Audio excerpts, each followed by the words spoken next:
Welcome back. Karnataka Karwar ವಿಶೇಷ ಕಾರ್ಯಕ್ರಮಕ್ಕೆ ಸ್ವಾಗತ. ಈಗ ಒಂದು ಬ್ರೇಕಿಂಗ್ ನ್ಯೂಸ್ ಕೊಡ್ತೀನಿ. ಒಂದು ಕಡೆ ಸತೀಶ್ ಜಾರಕಿಹೊಳಿ ನಾವು KPCC ಆಗಬೇಕು ಅಂತ ಡಿನ್ನರ್ ಪಾಲಿಟಿಕ್ಸ್, ಮತ್ತೊಂದು ಕಡೆ ಸಿದ್ದರಾಮಯ್ಯ ಮುಖ್ಯಮಂತ್ರಿಯಾಗಿ ಮುಂದುವರಿಬೇಕು ಅಂತೇಳಿ, ಮತ್ತೊಂದು ಕಡೆ ಪರಮೇಶ್ವರ್ ಟ್ರೈ ಮಾಡಿದರು, ಮತ್ತೊಂದು ಕಡೆ DK ಶಿವಕುಮಾರ್ ಅದಕ್ಕೆ ಟಕ್ಕರ್ ಕೊಟ್ಟರು, ಮತ್ತೊಂದು ಕಡೆ ಹೇಳಿದರು ಯಾರನ್ನ ಕೇಳ್ತಾ ಇದ್ದಾರೆ, ವಿರೋಧ ಪಕ್ಷ ಯಾರನ್ನ ಕೇಳ್ತಾ ಇದ್ದಾರೆ, ಖರ್ಗೆ ಅವರನ್ನು ಕೇಳ್ತಾ ಇದ್ದಾರೆ. ಇದೆಲ್ಲ ಗೋಜಲ್ ಕರ್ನಾಟಕದ ಕಾಂಗ್ರೆಸ್ ಪಾಲಿಟಿಕ್ಸ್. ಈ ನಡುವೆ ದೊಡ್ಡಣ್ಣ ಎಂಟ್ರಿ ಕೊಟ್ಟಿದ್ದಾರೆ. ಯಾರು ದೊಡ್ಡಣ್ಣ?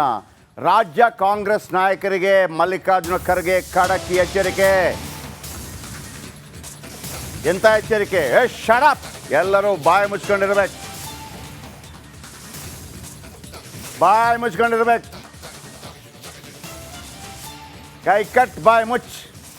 ಹಂಗೆ ನಿಮ್ಗೆ ಕೊಟ್ಟ ಕೆಲಸ ಏನು ಅದನ್ನು ಫಸ್ಟ್ ಮಾಡಿ. ಎಲ್ಲರೂ ಬಾಯಿ ಮುಚ್ಕೊಂಡಿರ್ಬೇಕು.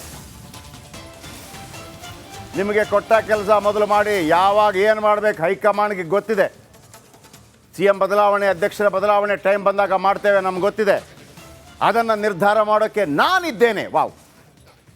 ಅದನ್ನು ನಿರ್ಧಾರ ಮಾಡೋಕ್ಕೆ ನಾನಿದ್ದೇನೆ. ರಾಹುಲ್ ಗಾಂಧಿ ಇದ್ದಾರೆ.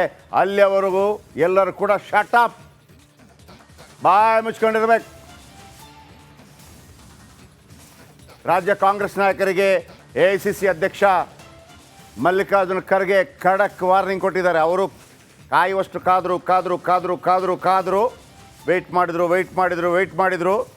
ಈ ಸತೀಶ್ ಜಾರಕಿಹೊಳಿ, ರಾಜಣ್ಣ, ಆಮೇಲೆ ಮಹದೇವಪ್ಪ, ಮತ್ತೊಂದು ಕಡೆ ಚನ್ನಗಿರಿ ಶಾಸಕ, ಮತ್ತೊಬ್ಬ ಮಂಡ್ಯ ಶಾಸಕ, ಒಂದು ಕಡೆ ಸಿದ್ದರಾಮಯ್ಯ ಜೈ ಅನ್ನೋದು, ಒಂದು ಕಡೆ DK ಶಿವಕುಮಾರ್ಗೆ ಜೈ ಅನ್ನೋದು. ಈ 4ನೇ ಕ್ಲಾಸಿನ ಮಕ್ಕಳು ಗಲಾಟೆ ಮಾಡ್ತಾರಲ್ಲ, ಅವನು ಪೆನ್ಸಿಲ್ ಕದ್ದ, ಅವನು ಬುಕ್ ಕರ್ದ, ಅವನು ಮಗ್ಗಿ ಪುಸ್ತಕ ತಗೊಂಡೋದ, ಅವನು ಚೂಯಿಂಗ್ ಗಮ್ ಅಂಟಿಸ್ದ, ಹಿಂಗೆ ಅಷ್ಟರಲ್ಲಾಗುವಾಗ ದೊಡ್ಡವರಿಗೆ ಗೊತ್ತಾಗ್ಬಿಡ್ತು. ಬರಲಿ, ಒಬ್ಬರು ಮಾತಾಡಬಾರ್ದು ಇನ್ನು ಮುಂದೆ.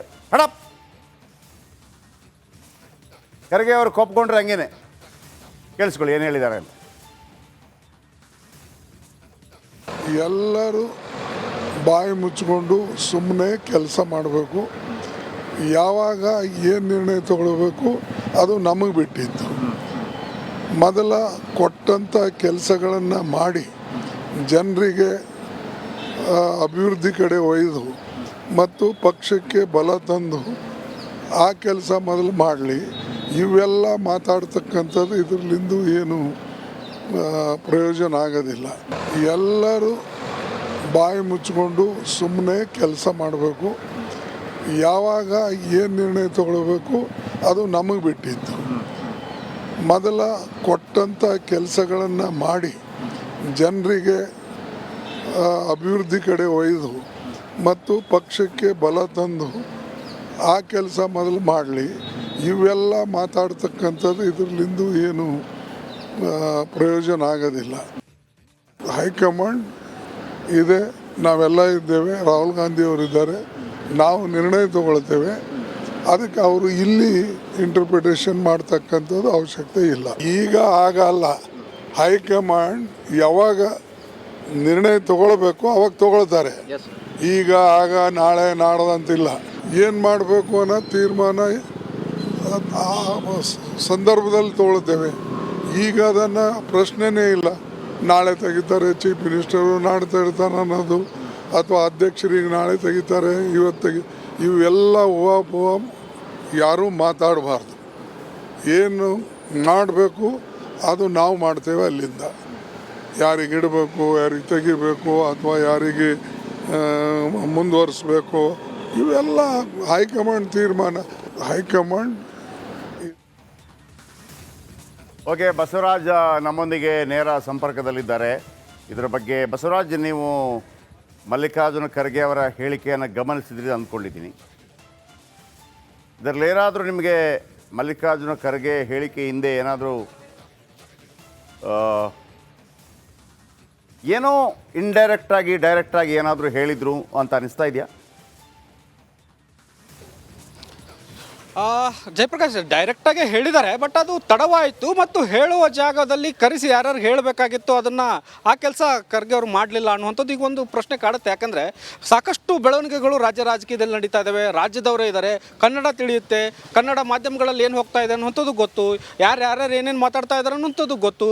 ಇಷ್ಟೆಲ್ಲ ಆಳ ಆಗಲ್ಲ ಗೊತ್ತಿದ್ದು ಕೂಡ ಸೂಕ್ಷ್ಮವಾಗಿ ಇರ್ತಕ್ಕಂಥ ವಿಚಾರವನ್ನು ಗಂಭೀರವಾಗೋಕ್ಕೆ ಬಿಟ್ಟು ಈಗ ಅಂತಿಮವಾಗಿ ಒಂದು ಎಚ್ಚರಿಕೆ ಕೊಡುವಂಥದ್ದು, ಅದು ಗಟ್ಟಿ ದನಿಯಲ್ಲಿ ಕೊಟ್ಟಿದ್ದಾರೆ ಅಂತ ನಾವು ಭಾವಿಸೋಕ್ಕೂ ಆಗಲ್ಲ, ಆದರೆ ಕೊಟ್ಟಿದ್ದಾರೆ ಎಚ್ಚರಿಕೆ. ಆದರೆ ಇದನ್ನು ಎಷ್ಟರ ಮಟ್ಟಿಗೆ ಸಿ ಎಂ ಬಣ ಇದನ್ನು ಗಂಭೀರವಾಗಿ ತೆಗೆದುಕೊಳ್ಳುತ್ತೆ ಅನ್ನುವಂಥದ್ದು. ಯಾಕಂದರೆ ಹೈಕಮಾಂಡ್ ಕೊಟ್ಟಿರ್ತಕ್ಕಂತಹ ಒಂದು ಉಲ್ಲೇಖ, ಪತ್ರಿಕಾ ಹೇಳಿಕೆ 6 ತಿಂಗಳವರೆಗೂ MP ಇಲೆಕ್ಷನ್ವರೆಗೂ ಮಾತ್ರ DK ಶಿವಕುಮಾರ್ ಅವರು KPCC ಅಧ್ಯಕ್ಷರಾಗಿರ್ತಾರೆ ಅಂತ ಅದನ್ನಷ್ಟೇ ಕೇಳ್ತಾ ಇದ್ದಾರೆ, ಅವರು ಪ್ರಶ್ನೆ ಮಾಡ್ತಾ ಇದ್ದಾರೆ. ಅದನ್ನು ಗಟ್ಟಿಯಾಗಿ ನೀವು ಹೇಳಿ, ಅವರೇ ಮುಂದುವರಿತಾರಾ ಇಲ್ವಾ ಅನ್ನೋದನ್ನು ಗಟ್ಟಿಯಾಗಿ ಹೇಳಿ ಅನ್ನುವಂಥದ್ದು ಪ್ರಶ್ನೆ. ಅದನ್ನು ಹೇಳೋಕ್ಕೂ ಕೂಡ ಹಿಂದೆಟಾಗ್ತಕ್ಕಂಥದ್ದು. ಆದರೆ ಒಂದು ಹೇಳಿಕೆಯನ್ನು ಇವತ್ತು ಕೊಟ್ಟಿದ್ದಾರೆ ಖರ್ಗೆ ಅವರು, ನಾವು ಯಾವಾಗ ಏನು ಮಾಡಬೇಕು ಏನು ಮಾಡಬಾರ್ದು ಅನ್ನುವಂಥದ್ದು ನಮಗೆ ಗೊತ್ತಿದೆ. ರಾಹುಲ್ ಗಾಂಧಿ ಇದ್ದಾರೆ, ನಾನು ಓಕೆ ವೀಕ್ಷಕರೇ,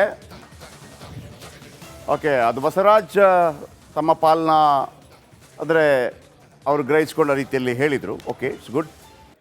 ಆದರೆ ಮಲ್ಲಿಕಾರ್ಜುನ ಖರ್ಗೆ ಅವರ ಕರೆಕ್ಟಾಗಿ ಅವರ ಎರಡನೇ ಹೇಳಿಕೆಯನ್ನು ಗಮನಿಸಿದರೆ ಒಂದಂತೂ ಭಾಳ ಸ್ಪಷ್ಟ ಆಗತ್ತೆ. ನಾನು ಕೇಳ್ತೀನಿ, ಕೇಳಿ. ಈಗ ಮುಖ್ಯಮಂತ್ರಿ ಬದಲಾವಣೆ ಇಲ್ಲ ಅಂತಂದರೆ ಮಲ್ಲಿಕಾರ್ಜುನ ಖರ್ಗೆ ಏನು ಹೇಳಬೇಕಾಗಿತ್ತು? ಯಾವುದೇ ಕಾರಣಕ್ಕೂ ಮುಖ್ಯಮಂತ್ರಿ ಬದಲಾವಣೆ ಇಲ್ಲ. ಆದರೆ ಮಲ್ಲಿಕಾರ್ಜುನ ಖರ್ಗೆ ಏನು ಹೇಳ್ತಾ ಇದ್ದಾರೆ?